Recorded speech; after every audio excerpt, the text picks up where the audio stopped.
அனைத்துலக உயிரோடை தமிழ் வானொலி மற்றும் இலக்கு மின்னிதழ் நேயர்களுக்கு வணக்கம். இது சமூக வலம். இன்றைய சமூக வலத்திலே நாங்கள் முக்கியமான ஒரு பிரமுகர் ஒரு அழைத்து வந்திருக்கின்றோம். ஆஸ்திரேலியா சிட்னியில் வசிக்கின்ற திருமிகு ஆனா பரராசசிங்கம் அவர்கள் எங்களுடன் இணைந்திருக்கின்றார். வணக்கம் அண்ணா. வணக்கம்.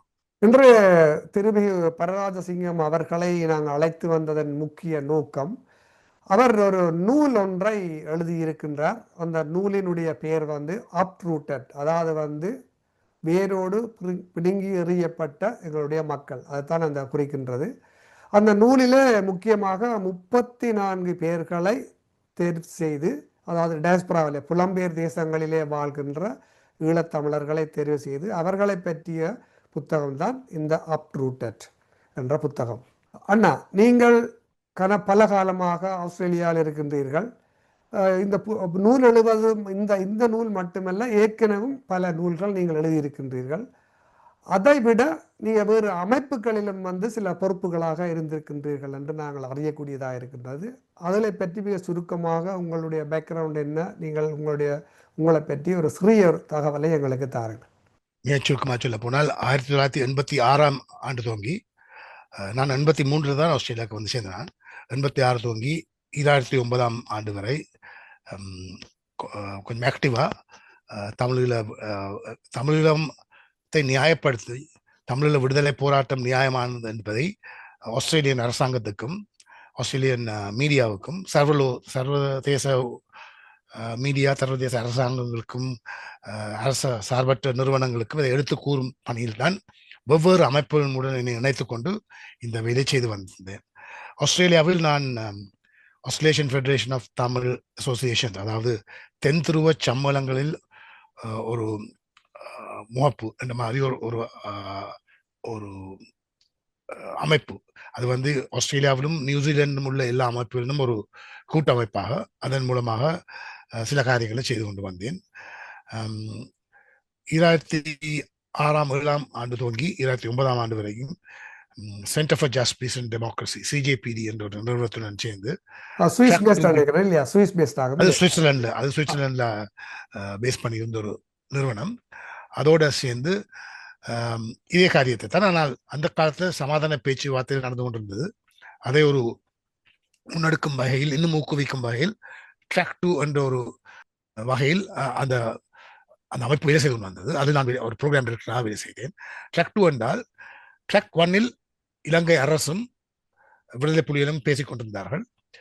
ட்ராக் 2-வின் நோக்கம் மற்றவர்களையும், அதாவது சிங்கள மக்கள் இருந்த ஆக்டிவிஸ்ட், அவர்களுக்கிடையே இந்த ஊடகவியலாளர்கள், அவர்களுக்கிடையே இந்த அகாடமிக்ஸ் கல்விமான்கள், அதே சமயத்தில் தமிழர்களிடமிருந்து இதே மாதிரியான ஆட்களும் இன்டர்நேஷனல் கம்யூனிட்டி, அதாவது தமிழரும் சிங்களவரும் அல்லாமல் இந்த விஷயத்தில் தங்களை இணைத்துக் கொள்ள விரும்புவார்கள் எல்லாரையும் கூட்டி சில கருத்துக்களை வெளியாலே கொண்டு வர பார்த்தோம்.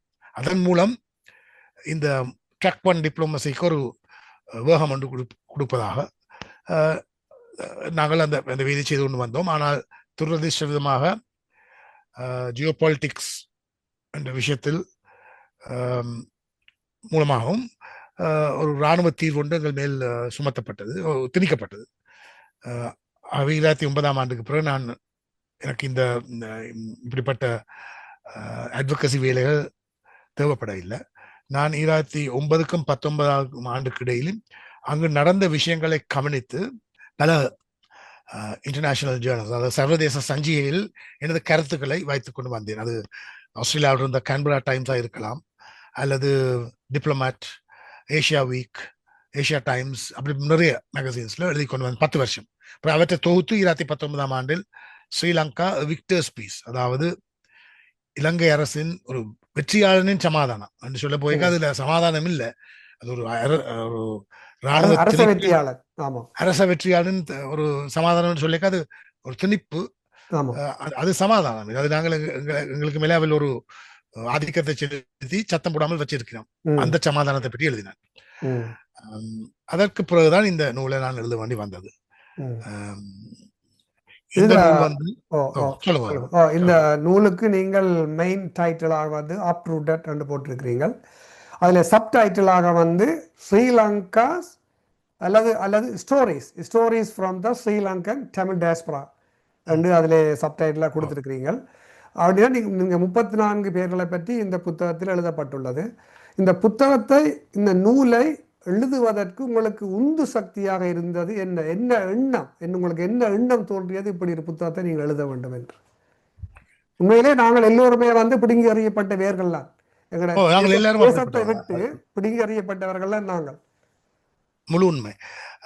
நான் என்ன பற்றி சொல்றதுக்கு ரெண்டு அம்சங்களை, ரெண்டு பார்ட்ஸா சொல்ல போறேன். முதலாவதாக, நான் நிறைய வாசித்து கொண்டு வந்தேன். எப்பவும் எனக்கு ஒரு வாசிப்பில் ஒரு விருப்பம். ஆனால் எனது வாசிப்போடு நான் ஒரு காலம் நிறுத்தவில்லை. வாசிப்பதை ஆவணப்படுத்துறது, பதிவு செய்வதில் எனக்கு ஒரு ஏன்னு தெரியாத எனக்கு ஒரு ஆர்வம் ஒன்று இருந்தது. அப்படி செய்ய ஒரு தெளிவு கொண்டு வருது, ஒரு பிரச்சனையை விளங்கக்கூடிய சக்தி இருக்கு. அது அந்த கட்டுரையை சொல்றவற்ற கருத்தை மீறி உண்மையை அறியக்கூடிய ஒரு ஒரு ஒரு பக்குவம் வந்து வரும் எழுதிக்க. அதை நான் ஏன் அப்படி எழுதினான் என்று எனக்கு கையை சொல்லிடலாம். அதை இப்போ அந்த ஊந்தல் இருந்தது எழுத, அந்த ஊந்தலின் ஒரு விளைவு தான் இந்த புத்தகம். நான் ஒன்று கவனிச்சேன், எங்கட மக்கள்ல தமிழீழத்தை தாயமாக கொண்ட மக்கள், அவர்கள் சில பேர் தென் பக்கத்தில் வாழ்ந்திருக்கலாம், சில பேர் கண்டியில வாழ்ந்திருக்கலாம், ஆனால் பல பேர் தமிழீழத்தில் வாழ்ந்திருக்கலாம்.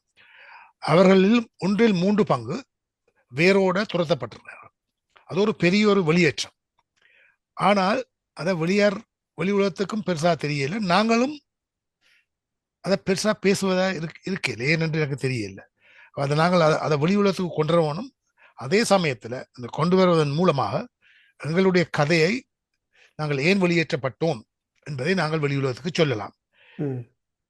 இதில் எனக்கு பிடிச்சது என்னென்றால், இது 34 பேரை கொண்டு இந்த கதையை சொல்லிக்க அந்த கதையில ஒரு உண்மை, ஒரு கிரெடிபிலிட்டி இருக்குது. ஏனென்றால் இந்த 34 பேரும் அவர்களை நான் தேர்ந்தெடுத்த விதம் என்னவென்றால், அவர்கள் தாங்கள் இருக்கும் தேசங்களில் அந்த தேசங்களால் அங்கீகரிக்கப்பட்டவர்கள். என்ன மாதிரியான கேட்டகரியில ஆக்களை தெரிவு செய்யும்? 34 பேர் என்றால் ஒவ்வொருத்தருக்கு ஒரு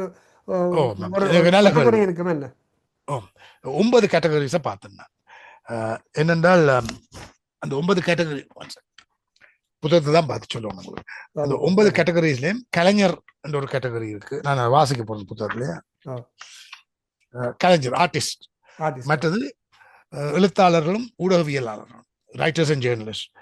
மற்றது மனிதநேயம், அதுக்காண்டி பாடுபட்டவர், சர்வைவர்ஸ் அண்ட் ஸ்டோரி, அதாவது தப்பி தங்கள் கதையை வெளியாடி சொன்னவர். உதாரணத்துக்கு ராய் ரத்னவேல் என்ற ஒரு இருக்கிற சோஷியல் ஆக்டிவிஸ்ட், சமூகத்தில் திருத்தங்களை கொண்டு வர முயற்சி எடுத்தவர்கள். கல்விமான்களும் விஞ்ஞானிகளும் அரசியல்வாதிகள், சமையலில் தங்களுடைய திறமையை காட்டினவர்கள், விளையாட்டில் தங்கள் திறமையை காட்டினவர்கள் என்று 9 வகையாக அடையாளம் கண்டு இவர்கள் இதுக்குள்ள கொண்டு வந்திருக்கிறார். ஆனால் இவர்கள் யாவரும் தமிழருக்கு மாத்திரம் தொண்டு செய்தவர்கள் சொல்ல மாட்டேன்.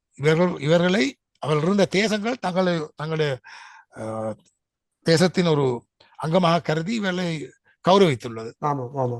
அப்படிப்பட்ட ஆக்கள் இருக்கிறதால அவர்கள் சொல்லிக்க அதுல ஒரு பெருமதி ஒன்று இருக்கு. அவைகள் மூலமாக இந்த கதையை நான் சொல்ல வந்தேன். ஆங்கிலத்தில், தமிழில் எழுதாமல் ஆங்கிலத்தில் எழுத வேண்டியதற்கான காரணம்? ஓகே, அதுக்கும் ஒரு காரணம் இருக்கு.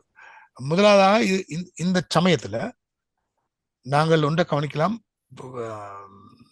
வெஸ்டர்ன், அதாவது மேற்கத்திய உலகத்தில் ஒரு பெரிய ஒரு விவாதம் ஒன்று நடந்து ஒன்று இருக்கு, இந்த மல்டி கல்ச்சரலிசம் பற்றி, அதாவது பல்லினம். ஆனால் விரும்பியோ விரும்பாமலோ மேற்கத்திய உலகம் மிக விரைவில் பல்லின தேசமா மாறப்போகுது. ஏனென்றால் அவைன்ற பாப்புலேஷன், எங்கட பாப்புலேஷன் ஏஜிங் பாப்புலேஷன் சொல்லுவார். அதாவது வயது பேர்லாம் கூட. அப்ப இந்த இக்கானமியை மெயின்டைன் பண்ற என்றால், இந்த பொருளாதாரத்தை இப்படியே வச்சுக்கணும் என்றால் நிச்சயம் வேற ஆக்கள் வர வேணும் வெளியால இருந்து. இந்த ஆக்கள் 3ஆம் உலகம் என்று கூறப்படும் உலகத்திலிருந்து தான் வரப்போயிடும், பல்வேறு தேசங்களிலிருந்து வரப்போயிடும். அப்ப இந்த தேசம் ஒரு பல்லின தேசமா வரப்போகுது, எல்லா தேசங்களும். ஆனா அதை பற்றி அவங்களுக்கு ஒரு பயம் இருக்கு. மேற்கத்தில் இப்ப இருக்கிற வெள்ளை இனத்தவர் சொல்லக்கூடிய ஆக்களுக்கு ஒரு பயம் இருக்கு. ஆனால் எங்கட கதை தமிழாக்கள் ஒரு 1-2 ஜெனரேஷன்ஸ்ல தலைமுறைகள்ல எவ்வாறு பங்களிப்பு செய்திருக்கிறார்கள் என்று அவைகளுக்கு சொல்லிக்க அவைகளுக்கும் ஒரு ஒரு விளக்கம் வருது, ஒரு ஆறுதலும் வருது. நாங்கள் உங்களோட தேசங்களுக்கு வந்து உங்களோட தேசமாய் சேர்ந்து உங்களோட தேசத்துக்கு உங்க தேசத்துக்கு நிறைய பங்களிப்பும் செய்திருக்கிறோம். இப்படிப்பட்ட ஆக்கள் எங்கட சமூகத்தில இருந்து வேற இருக்கப்பட்டு வந்த ஆக்கள் நாங்களே இப்படி என்றால் இப்படி மற்ற சமூகங்களும் உங்களுக்கு இப்படிப்பட்ட பங்களிப்புகளை கொண்டு வரலாம். ஆனால் எங்களை பொறுத்தவரை ஈழத்தமிழரை பொறுத்தவரை எங்களோட பங்களிப்பு மிக பெரிதுன்னு நான் கருதுகின்றேன்.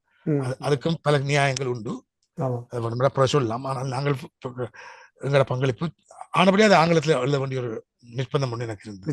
இரண்டாவது, அடுத்த தலைமுறை வந்து பெரும் தமிழ்ல வாசிக்கக்கூடிய மக்கள் தான் வரப்போறார்கள். தமிழ் வாசிக்க முடியாது, ஹைபிரிட் லாங்குவேஜ் மிக்ஸ் பண்ணி கதைப்பார்கள். தமிழ்ல வாசிக்கக்கூடிய ஆக்கள் தொகையும் குறைந்து கொண்டு. ஆங்கிலம் பேசும் தேசங்கள் எனக்கு இதை பற்றி கணக்க தெரியாது. கனடா, ஆஸ்திரேலியா, US இருக்கிற தமிழ் பிள்ளைகள் தமிழ் கதைச்சாலும் தமிழை வாசிக்க மாட்டார், எழுத வாசிக்க மாட்டார். அப்ப அவைகளுக்கும் இந்த உண்மை எடுக்க சொல்லுவோம் என்றால் இவ்விதமாக தான் சொல்லலாம், ஆங்கிலத்தில் தான் சொல்லலாம். அது எனக்கு இரண்டாவது ரீசன். இந்த இந்த கருத்து இந்த காரணங்களால் தான் நான் ஆங்கிலத்தில் இந்த புத்தகத்தை எழுத வேண்டி வந்தது. இன்னொரு கேள்வி என்று நான் முன்வைக்கலாம் என்று யோசிக்கிறேன். இந்த நூலை வாசிக்கின்ற வாசகர்களுக்கு ஒரு என்ன விதமான உணர்வை கொடுக்கும் என்று நினைக்கின்றீர்கள்? நல்ல கேள்வி. ஏனென்றால் நான் ஒன்றை கவனிச்சேன், அடுத்த தலைமுறை இரண்டாம் மூன்றாம் தலைமுறையில் வளர்ற பிள்ளைகள் ஒரு தேடல் ஒன்று இருக்கு. அவையில் கவனிக்க திடீரென்று அவையில் உணர்னம், நாங்கள் ஒரு தேசத்தில் இருக்கிறோம், மேற்கத்திய தேசம், எப்படி அப்பா அம்மா பேரன் பேத்தியில் இங்கு வந்தவைகள். அந்த கேள்வி எங்கட மக்கள் மாத்திரம் இல்லை. நான் ஆஸ்திரேலியா ஒரு பல்லின தேசம் சொல்லலாம். இங்க இருக்கிற ஐரிஷ் டிசெண்டன்ட் பீப்புளுக்கு அந்த அந்த கேள்வி எழுப்பி பல பேர் 3ஆம் 4ஆம் தலைமுறைக்கு பிறகு ஐலண்டுக்கு போய் தங்களோட வேற தோண்டி பார்க்கணும். அதே மாதிரி இத்தாலிக்கு போய் தங்கள் வேற தோண்டி பார்க்கணும். ஆனா உங்களை பிள்ளைக்கும் அது நடக்க போகுது. ஆனால் அவைகளுக்கு ஒரு தொடக்கத்தை எல்லாம் நடந்ததுன்னு சொல்றதுக்கு ஒரு ஆவணப்படுத்த வேண்டிய ஒரு புத்தகம், ஒரு நூல் தேவை. ஆனபடியத்தான் இதை நான் எழுதினான்னு சொல்லலாம். இது நிச்சயமாக அடுத்த தலைமுறைக்கு உதவியா இருக்கும். அதை பார்த்து சில வேளை ஒரு முந்தைய தலைமுறை இதை கதையை சொன்னால் அவர் சொல்லலாம், இது வந்து நீங்கள் ப்ரொபகண்டான்னு சொல்லலாம், பிரச்சாரம் சொல்லலாம், சொல்லலாம். ஆனா இப்படி சொல்லிக்க அவையில் தங்களுக்கு தெரிஞ்ச ஆக்கள் நன்றாக வெளி உலகத்தால் அங்கீகரிக்கப்பட்டவர்கள், இவர்கள் சொல்லும் கதையில் அவர்களுக்கு ஒரு கூட நம்பிக்கை ஒன்று ஏற்படும். அதுவும் நான் ஆக்களை இப்படி செலக்ட் பண்ணதுக்கு ஒரு முக்கிய எனக்கு ஞாபகம் இருக்கின்றது. ஒரு ஆப்ரோ அமெரிக்கன் ஒரு ஆள் வந்து ரூட்ஸ் என்ற ஒரு புத்தகம் எழுதினவர். அவர் தன்னுடைய 7 தலைமுறைகளுக்கு அப்பால் ஆப்பிரிக்காவுக்கு சென்று தன்னுடைய வேர்களை தேடி சென்று அந்த புத்தகத்தை எழுதிதான் ஒரு பெரிய புத்தகமாக அமைந்திருக்கின்றது. பெரிய அளவிலே பிரபல்யமான புத்தகமாக அந்த புத்தகம் வந்து நீங்களும் நிச்சயமாக எழுந்த அலெக்ஸ் ஹேலி என்றவர் தான் இந்த புத்தகம் எழுதினார். அவர் ஒரு தன் குடும்பத்தை ஆராய்ஞ்சு கொண்டே போறார். அதுவும் ஒரு விதமான நூல் தான். இப்ப கிட்டத்தட்ட நான் வந்து 34 பேரை பற்றி சுருக்கமா அவரை பற்றி ஆராய்ஞ்சு கொண்டு போறேன். அவர் என்னென்றால் 7 தலைமுறைக்கு தன்னுடைய தலைமுறை 7 தலைமுறையை பார்த்து சொல்லி கதையை சொல்றார். ஆனால் விளைவு கிட்டத்தட்ட ஒன்றுதான். அதாவது தங்கட கதை. அதாவது அவர் வந்து எப்படி ஆப்பிரிக்க மக்கள் இழுபட்டு அடிமைகளாக ஒரு புது தேசத்துக்கு வந்தார்கள். அங்க அவையில் வந்து வித்தியாசமான மக்கள் எங்க வந்தார்கள் பெரிய ஒரு கதையைத்தான் அவர் தன் குடும்ப கதை மூலம் சொல்றார்.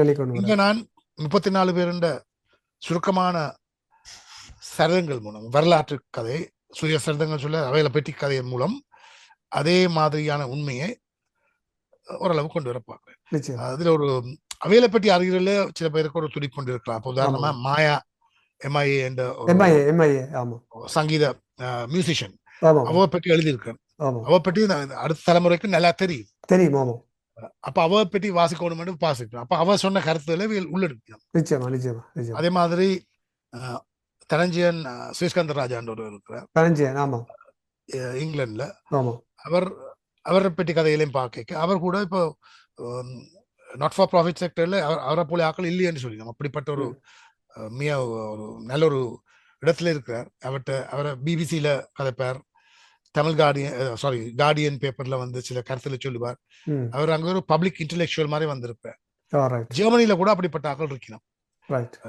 உமேஷ் அருணகிரிநாதன் என்றவர் இருக்கிறார். அவர் பற்றி நீங்கள் வாசிக்கலாம். அவர் 13 வயசுல ஜெர்மனிக்கு போய் இன்றைக்கு வந்து ஜெர்மனியில எல்லா பப்ளிக் ஹெல்த் மைக்ரேஷன் இஷ்யூஸை பற்றி கதைக்கிற ஒரு பப்ளிக் இன்டெலெக்சுவல் என்று அங்கீகரிக்கப்பட்டவர். அப்படி நிறைய பேர் இருக்கிறோம். நீங்க இந்த 34 பேர்களையும் தேடி ஒரு பருமதியான புத்தகத்தை வெளிக்கொண்டு வந்திருக்கின்றீர்கள். இது ஒவ்வொரு ஈழத்தமிழர்களுடைய கைகளில் மட்டுமல்ல, மற்ற பிற மொழிக்காரர்களுக்கும் இந்த புத்தகம், இந்த நூல் போய் சேர வேண்டும். நீங்கள் இந்த புத்தகத்தை எழுதும் பொழுது எந்த பகுதி உங்களுக்கு மிக சவாலாக இருந்தது? எனக்கு ஜெர்மன் சுவிட்சர்லாண்டை சார்ந்த ஆக்களை பற்றி எழுதியிருக்க ஒரு சவால்னு சொல்ல மாட்டேன். என்னோட அவைகளை பற்றி தேடிக்கொண்ட விஷயங்கள் எல்லாம் நான் அவைகளோட நேர உரையாடி சில விஷயங்களை கிரகித்துக் கொண்டேன். அதுக்கு முதல் இந்த மெத்தட் வந்து என்னென்னா, அவைகளை பற்றி நான் ஆராய்ச்சி செய்து பப்ளிக் டொமைன், அதாவது ஆன்லைனில் இருப்பதை சேர்த்து ஒரு முதலாவது டிராஃப்டை செய்து போட்டு அப்புறம் அவைகளோட அதை பற்றி பேசுவேன். பேசக்க அவை சில திருத்தங்கள் தெரிவிக்கும். அதே நேரத்தில் அவை சொல்லிடும் இப்படியும் நடந்தது எங்களுக்கு, அப்போ அதை நான் திருத்துவேன். ஆனால் ஆன்லைனில் நான் அவளுக்காண்டி அந்த ஆராய்ச்சியை செய்யக்க அதிகமான ஜெர்மன் மொழியில தான் அந்த அந்த விவரங்கள் இருந்தது. அதை நான் விளங்கிக் கொள்றதுக்காக நான் டிரான்ஸ்லேஷனை போட்டு மற்ற ஜெர்மன் தெரிஞ்ச ஆக்கள்கிட்ட கேட்டு அதில் ஒரு கஷ்டமா இருந்தது. ஆனால் அதே நேரத்தில் துல்லியமாக ஆராய்ச்சி செய்ய வேணும், உண்மையை சொல்ல வேணும் என்றபடியா அதில் கொஞ்சம் கூட நேரம் அதில் செலவழித்து நல்ல விதமாக அதை முடிச்சான் என்று நம்புறேன். இந்த புத்தகம் நீங்க எழுத வேணும் என்று உங்களோட சிந்தனையில் உதித்து நீங்க புத்தகம் எழுத தொடங்கி எவ்வளவு காலம் சென்றது இந்த புத்தகத்தை நீங்கள் எழுதி ஒரு நூலாக்குவதற்கு?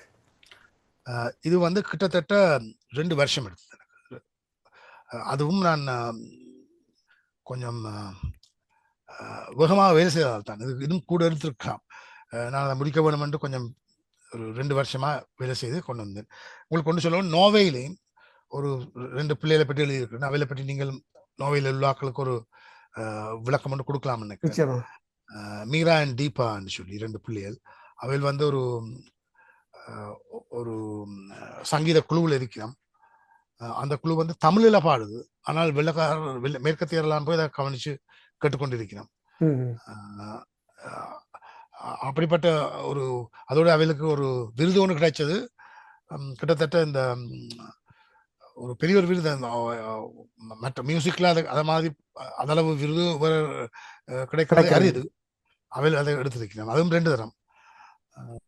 அதுவும் ஒரு நிறைஞ்ச ஒரு பெரிய ஒரு காரியம். ஒவ்வொரு நூலாசிரியர்களும் ஒரு நூலை உருவாக்கும் பொழுது ஒரு உணர்வுடன் தான் அது அந்த நூலுக்குள்ளேயே அது ஆய்வுகளை செய்து எழுதும் பொழுது அவர்களுக்கு அந்த நூலை கொண்டு வரும்போது ஒரு உணர்வு ஒன்று இருக்கும். அப்படி இந்த நூலை நீங்கள் எழுதி முடிக்கும் பொழுது உங்கள் நூலாசிரியர் என்ற வகையில் உங்களுக்கு தனிப்பட்ட ரீதியாக எந்த பகுதி உங்களுக்கு ஒரு தாக்கத்தை ஏற்படுத்தியது? என்ன இது ஆங்கிலத்தில் சொன்னால் ஹம்பிள் மீ. அதாவது இவ்வளவு பேரை இவரை பற்றி ஆராய்ச்சி செய்து கொண்டு வரைக்க நான் ஒரு பார்த்து நான் வியந்தேன். இவ்வளவு எங்களோட பிள்ளைகள் என்னால செய்ய முடியாது. இந்த நூல் வந்து என்னை பற்றி இல்லையா, இந்த நூல் வந்து 34 பேரை பற்றி. இந்த 34 பேர்லையும் ஒவ்வொருத்தரும் எவ்வளவு ஒரு சில பேர் தாங்களே வெளியேற்றப்பட்டவர்கள், அவன் பிள்ளைகள். ஆனால் அவன் ஆற்றல்கள், அவன் செய்த செய்கைகள், அவன் அச்சீவ்மெண்ட்ஸ் என்று பார்க்க போனால் அது மிகவும் வியக்கத்தக்கது. அப்ப என்ன அது பெருசா வியக்கத்தக்கி என்ன ஒரு ஹம்பிள் என்னை பார்த்து இப்படியும் ஆக்கள் இருக்கணும் என்ற ஒரு எண்ணம் எனக்கு வந்து அதை பற்றி பெருமையோட பார்க்கத்தக்கதா இருந்தது. தமிழ் பிள்ளைகள், தமிழ் ஆக்கள் இவ்வளவு கஷ்டங்களுக்கு இடையில செய்து போட்டு நம்ம அதை வெளி உலகத்துக்கு சொல்ல வேண்டும் ஒரு என்ற ஆர்வம் கூடினது. அவளை வாசிக்க அவளை பற்றி அறிய, அவளோட கதைக்க. எனது உணர்வு சில சில பேர், அதாவது உதாரணமா நான் ஒரு சொல்றேன், அம்பலமான சிவானந்தன் ஒருத்தர் இருக்கிறார். அவர் 1958 பிரச்சனையில ஆப்பட்டு இங்கிலாந்துக்கு போனவர். அங்க போய் அவருக்கு ஒரு எக்கானமிக்ஸ் டிகிரி எல்லாம் இருந்தால் அவருக்கு அந்த காலத்துல அவருக்கு அதுக்கேற்ற வேலை கொடுக்க இல்லை. ஆனால் அவர் ஒரு மாதிரி ஒரு சரியான ஒரு ரைட் விங் வலதுசாரியான ஒரு திங்க் டேங்குக்குள்ள ஒரு லைப்ரரியனா ஒரு வேலையை எடுத்தார். எடுத்து போட்டு கொஞ்ச காலத்துல அவர் அந்த திங்க் டேங்கையே தண்டை பக்கத்துக்கு கொண்டு வந்து அதுல இருந்த மற்ற சக ஊழியரோடு சேர்ந்து அந்த திங்க் டேங்கை தன்னுடைய கைக்குள்ள கொண்டு வந்து இப்ப அது சரியான ஒரு ரேடிக்கல் திங்க் டேங்கா உருவாகி இப்பவும் அது பிரிட்டில், அது British institute of race relations சொல்லுவார். அது இப்ப இயங்கி கொண்டு வருகின்றது. அது ஒரு அபூர்வமான ஒரு அச்சீவ்மெண்ட். எனக்கு அவரை பற்றி எழுதியக்கேன், அவர் சொன்ன விஷயங்களை பற்றி எழுதியக்கேன், அவர் சொன்ன காரியங்களை பற்றி பார்க்க எவ்வளவு ஆற்றல் உள்ளவர், எவ்வளவு தூர நோக்கோட பார்த்தவர் என்றெல்லாம் விளங்குது. அப்படிப்பட்ட ஒருவர் அவர் சாகும் வரைக்கும் அந்த திங்க் டேங்க்ல அங்க வேலை செய்து கொண்டு வந்தவர். அவர் செத்த பிறகு கார்டியன் பேப்பர் அவரை பற்றி ஒரு பெரிய ஒரு ஒபிச்சரி மாதிரி ஒன்று எழுதினது. பிரித்தானிய மீடியா எல்லாம் இவரை பற்றி நன்றாக இவரை பற்றி அறிந்து இவரோட எக்ரிமெண்ட் சொல்லலாம். அது இவர கருத்துக்கள் சில எஸ்டாப்ளிஷ்மெண்ட்டுக்கு எதிராக இருந்தது. ஆனால் இவருடைய ஆற்றல், இவருடைய உண்மையான அந்த ஆனஸ்டி, கமிட்மெண்ட் அதிலே அவர் நன்றாக ஏற்றுக்கொண்டார். நான் இவரை ஒரு சிறந்த உதாரணமா சொல்லலாம். அடுத்த உதாரணம் ப்ரொஃபசர் எலியேசர். அவரோட நான் நிறைய காலம் வேலை செய்தேன். அவரும் ஒரு எளிமையான மனுஷன், பெரிய கல்விமான், எளிமையான மனுஷன். அடிக்கடி சொல்லுவார், ஒரு எங்களுக்காண்டி நாங்கள் இல்லாட்டி யார் எங்களுக்கு நிற்பினோம், ஆனால் எங்களுக்கு மாத்திரம் நாங்கள் நின்றால் அது பத்தாது, மற்றாக்களுக்கும் நாங்கள் எங்களோட குரலை கொடுக்கணும் என்று சில கருத்துக்களை முன்வைப்பார். அவர் அப்படிப்பட்ட ஆக்களோட நான் அப்படிப்பட்ட ஆக்களை பற்றி அவளோட கதை கேட்க, அவளை பற்றி ஆராய்ச்சியில செய்ய எனக்கு ஒரு நிறைய திருப்தியும் ஒரு வியப்பும் சந்தோஷம். ஆமாம் ஆமாம். இப்போ இந்த புத்தகம், இப்போ இந்த அப்ரூட்டட் புத்தகம் இப்போ நீங்கள் எந்தெந்த இடங்களில் வெளியீடு செய்து விட்டீர்கள்? இன்னும் எத்தனை இடங்கள், எந்த நாடுகளில் இன்னும் வெளியிடம் செய்யறதுக்காக அதை பற்றி கூறுங்கள். ஆமாம், என்னண்டா நான் மெல்பர்ன்லேயும், நான் ஆஸ்திரேலியாவில் வசிக்கிறேன். நான் மெல்பர்ன்லேயும் சிட்னிலையும் 2 லான்ச்சஸ் செய்து போட்டேன். புத்தகத்தை இப்போ அமேசானில் போட்டிருக்கிறேன். அப்போ எல்லா தேசங்களும் இருக்கிற ஆக்களும் அமேசானுக்குள்ள போய் அப்ரூட்டட் என்று எழுதி என்ற பெயரையும் போட்டால் அந்த புத்தகம் காட்டப்படும். அந்த புத்தகத்தை வாங்கிக்கொள்ளலாம். அது நான் பெரிய விலைக்கும் போட இல்லை. ஆஸ்திரேலியன் டாலர்ஸ்ல $25, US டாலர்ஸ்ல $15 தான் போட்டிருக்கேன். அதனால அது எல்லாரும் வாங்கி வாசிக்க வேணும் என்றுதான் என் விருப்பம். புத்தகம் கிட்டத்தட்ட 300 பக்கங்களுக்கு மேலானது. 300 பக்கங்கள். 300 பக்கம். ஓகே, 300 பக்கங்கள். அதுல ஹார்ட் கவரும் இருக்குது, பேப்பர் பேக்கும் இருக்கு, கிண்டலும் இருக்குது. நிறைய எல்லாரும் எடுத்து இலவா வாசிக்கலாம். அதைத்தான் வாசிக்க வேணும். வாசிச்ச மாத்திரம் இல்லை, மெட்டாக்களுக்கும் கூட, நண்பர்களுக்கும், தமிழர் எல்லாதவருக்கும் இதை பற்றி சொல்லுங்க. கண்டிப்பா அது கண்டிப்பா இந்த புத்தகம் மற்ற புறமொழிக்காரருக்கும் சேர வேண்டியது மிக முக்கியம். என்றால் எங்களை விட நாங்கள் பட்ட கஷ்டங்களை எதற்காக நாட்டை விட்டு வெளியே வந்தோம் என்பதை அவர்களும் அறிய வேண்டும். இந்த நிறைய தமிழ் செயற்பாட்டாளர்கள் உலகம் பூரா சென்று இன்று வரைக்கும் ராஜேந்திர வேலையில் ஈடுபடுகின்றார்கள். அவர்களுக்கு கூட இந்த புத்தகம் ஒரு உதவியாக இருக்கும் என்று நான் இருக்கலாம். ஏனென்றால் இப்ப பலஸ்தீனத்தில் நடக்கிறதை பார்த்தால் உண்மை எப்பவும் வெளியால வரும். ஆனா அதுக்கு ஆதாரங்களை நாங்கள் வைக்க வேணும். அது லேசா மற்றாக்கள் அதை பார்க்கத்தக்கதா இருக்க வேணும். ஏற்கனவே இருக்குது நிறைய சாமான். இது நான் புதுசா நான் கண்டுபிடிச்சேன்னு சொல்லல, இதுவும் ஒரு வழி. என்றுதான் நான் பார்க்கிறேன். உங்களோட அடுத்த ப்ராஜெக்ட் என்ன? வேறு புத்தகம் எழுதுவதற்கான ஏற்பாடுகள் செய்து கொண்டிருக்கின்றீர்களா? நான் அதை பற்றி பெருசா இப்ப யோசிக்கல. ஆனால் இல்ல, நான் அதை பெருசா யோசிக்கலாம். சில இடங்கள்ல நாங்கள் ஏன் தோற்கடிக்கப்பட்டோம் என்பதை பற்றி நான் யோசித்துக் கொண்டு வரேன். இராணுவ இப்போ உலகத்தில் பெருசாக காணப்படுறது ஸ்ரீலங்காண்ட விளக்கமும் இன்டர்நேஷனல் கம்யூனிட்டி சர்வதேச சமூகத்தில் இதோட ஈடுபட்டு சொல்லிக்கொண்டு சர்வதேச சமூகத்தின் எண்ணங்களை அல்லது வேண்ட விருப்பங்களை வேண்ட நோக்கங்களை பிரதிபலிக்கிற விதமாக தான் இப்போ புத்தகங்கள் எங்களோட இராணுவ தீர்வை பற்றி பேசணும். ஆனால் உண்மை ஒன்று இருக்குது, அதை பற்றி எழுதணுன்ற ஒரு விருப்பம் இருக்குது. ஆனால் எப்படி அது நடக்கும் என்று இந்த புத்தகம் எப்படி மக்களால் ஏற்கப்படுகிறது, எப்படி அதை ரிசீவ் பண்றாரு பார்த்த பிறகுதான் அதை எழுதலாம். இதையும் தட்டி போட்டு இருந்தா அடுத்த புத்தகத்தை எழுதி என்ன பிரியோஸ்? அப்படியே இந்த புத்தகத்தை மக்கள் ஏற்றுக்கொண்டு இதுல இருக்கிற உண்மையில அறிஞ்சு, முக்கியமாக எங்களோட அடுத்த தலைமுறையும் வெளிநாட்டவர் என்று பிறமொழி பேசுறவர்களும் ஐரோப்பாவிலும் அமெரிக்காவிலும் பேசுவர்களும் இந்தியாவில் கூட நான் ஒரு விதமா கொண்டு போக முயற்சி செய்கிறேன். படைப்புகளை படைத்து முடிந்து படைப்புகளை படைக்கின்ற கஷ்டப்பட்டு படைப்பை முடித்தால் அந்த படைப்பை சரியானத்துக்கு கொண்டு போய் சேர்ப்பதுதான் பெரிய சவால். உங்களால் உருவாக்கப்பட்ட இந்த புத்தகம் கண்டிப்பா எல்லாருடைய கைகளுக்கும் போய் சேர வேண்டும். அதற்கு ஒரு சரியான மார்க்கெட்டிங் ஒன்று கண்டிப்பாக இருக்க வேண்டும். அமேசான்ல இருக்குன்னு சொன்னால் எத்தனை பேருக்கு இந்த அமேசான்ல இப்படி ஒரு புத்தகம் இருக்குன்னு தெரியும். அதை நாங்கள் வெளியில விளம்பரப்படுத்தினால்தான் மக்களுக்கும் தெரியும். என்ன மற்ற இந்த ஊடகத்தினூடாக நீங்கள் ஒரு ஆய்வாளர் எழுத்தாளர் என்ற வகையில், மற்றது நீங்கள் தமிழ் மட்டுமல்ல ஆங்கில புலமையும் கொண்டவர் என்ற வகையில் இன்று வரைக்கும் இந்த பீஸ் ப்ரோசஸ், இலங்கையில் நடந்த பீஸ் ப்ரோசஸ் நேர்மையாக நடந்ததா, ஏன் ஃபெயிலியர் ஆனது என்ற ரிசர்ச் தமிழர் பகுதியால் இன்னும் செய்யப்படவில்லை. அப்படி ஒரு எண்ணம் உங்களுக்கு உதிக்கும், அதுக்கான உந்து சக்தியாக இருந்தால் அதை பற்றியும் நீங்கள் யோசிக்கலாம். என்றால் உண்மைகளை நேர்த்தியாக நாங்கள் சொல்ல வேண்டியது அடுத்த தலைமுறைக்கு நாங்கள் சொல்ல வேண்டும். அப்படி ஒரு சிந்தனை இருந்தால் அதை பற்றி நீங்க யோசிக்கலாம். இந்த புத்தகம் காரணங்களை விளக்குது. நிச்சயமா என்னால் எழுத வேண்டும், யாராவது ஒரு ஆள் எழுத வேணும். ஏன் அந்த இப்படிப்பட்ட ஒரு முடிவுக்குங்கிற போராட்டம் தள்ளப்பட்டது. நிச்சயமா இதை நான் ஒரு முதற்படியா என்னால செய்யக்கூடிய செய்யறேன்.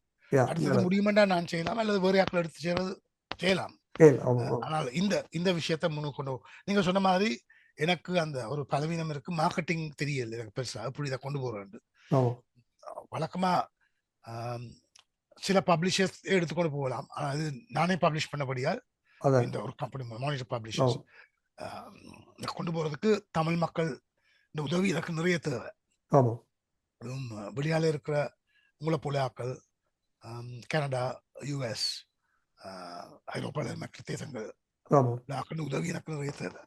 இதில் ஆங்கிலத்தில் இந்த புத்தகம் இந்த நூல் ஒரு ஆங்கிலத்தில் இருக்கின்றபடியா நீங்கள் ஒரு இங்கிலீஷ் பப்ளிஷரை கூட அவர்களை கேட்டு இந்த புத்தகத்தை அவர்கள் கூட பப்ளிஷ் பண்ணுறதுக்கான சாத்தியக்கூறுகள் இருக்குது. மற்ற நான் நிறைவு செய்கின்ற நேரம் வந்திருக்கின்றதுன்னா நீங்கள் உங்களோட நேரத்தை ஒதுக்கி, அதுவும் உங்களுடைய உடல்நிலை சரியில்லாத நேரத்திலும் எங்களுடன் உங்களுடைய நூலை பற்றி எங்களுடைய வாசகர்களுக்கும் நீங்கள் சொல்லியதற்கு நாங்கள் மிகவும் புலகாங்கிதம் அடைகின்றோம். நீங்கள் இறுதியாக மிக சுருக்கமாக ஏதாவது பதிய விரும்பினால் பதியலாம். மிக சுருக்கமாக ஸ்ரீமன், நீங்கள் என்னோட பேசினது, என்னோட கதைச்சது, இந்த புத்தகத்தை பற்றி ரெக்கார்ட் பண்ணது எல்லாம் எனக்கு மிகவும் மகிழ்ச்சியும் சந்தோஷமும். நன்றி. அதை நான் உங்களுக்கு கூற விரும்புகிறேன். இந்த புத்தகத்தை எல்லாரும் வாங்கி படிங்கன்னு தான் சொல்லிக்கொண்டு இந்த விடைபெற விரும்புகிறேன். நல்லது. நன்றி, வணக்கம். எமது பார்வையாளர்களுக்கு வணக்கம். மக்களின் குரலாய் ஓங்கி ஒலிக்கும் இலக்கு மின்னிதழ் மற்றும் உயிரோடை தமிழ் வானொலி ஆகிய இவ்விரு ஊடகங்களும் உங்களைப் போன்ற எமது நேயர்கள் நண்பர்களின் ஆதரவிலேயே இயங்கி வருகின்றன. மிக குறைந்த வளங்களுடன் பல இடர்கள் மற்றும் தடைகளை தாண்டி பயணிக்கும் எமது ஊடகங்களின் பணிகள் மேலும் வளர உங்களால் முடிந்த நிதி உதவியை வழங்கி இன்னும் காத்திரமான செயற்பாடுகளை முன்னெடுக்க உதவுமாறு மிகவும் பணிவன்புடன் வேண்டி நிற்கின்றோம். உங்கள் பங்களிப்பு உங்களின் உரிமை குரலாய் ஓங்கி ஒலிக்கும். நன்றி.